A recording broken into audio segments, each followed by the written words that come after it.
নমস্কার বন্ধুরা, লক্ষ্মীর ভাণ্ডার টাকা কবে থেকে দেবে? আজকের নতুন আপডেট। লক্ষ্মীর ভাণ্ডার প্রকল্পের টাকা কবে ঢুকবে? এই প্রশ্নটা এখনও বহু মানুষ করছেন। সরকারি সূত্র অনুযায়ী আপডেট, এই মাসে লক্ষ্মীর ভাণ্ডারের টাকা 4 থেকে 5 তারিখের মধ্যেই দেওয়া শুরু হবে।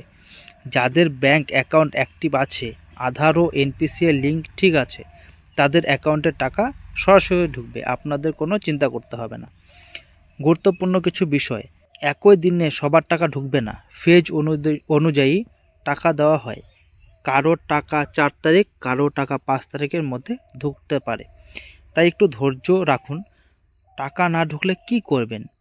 যদি 5 তারিখের পরেও টাকা না ঢোকে, তাহলে ব্যাংক অ্যাকাউন্ট অ্যাক্টিভ আছে কিনা সেটি দেখুন। আধার ও ব্যাংক লিঙ্ক আছে কিনা সেটা চেক করুন। এনপিসিআই লিঙ্ক আছে কিনা তা নিশ্চিত করুন। বেশিরভাগ ক্ষেত্রে এই কারণে টাকা আটকে যায়। শেষ কথা, এই ভিডিওতে কোনো গুজব নেই, শুধু দরকারি ও কাজের তথ্য, টু দ্য পয়েন্ট। আপনার টাকা ঢুকলে কমেন্টে জানাবেন। এই ধরনের আপডেট পেতে সাবস্ক্রাইব করুন টু দ্য পয়েন্ট বাংলা চ্যানেলটিকে। অসংখ্য ধন্যবাদ।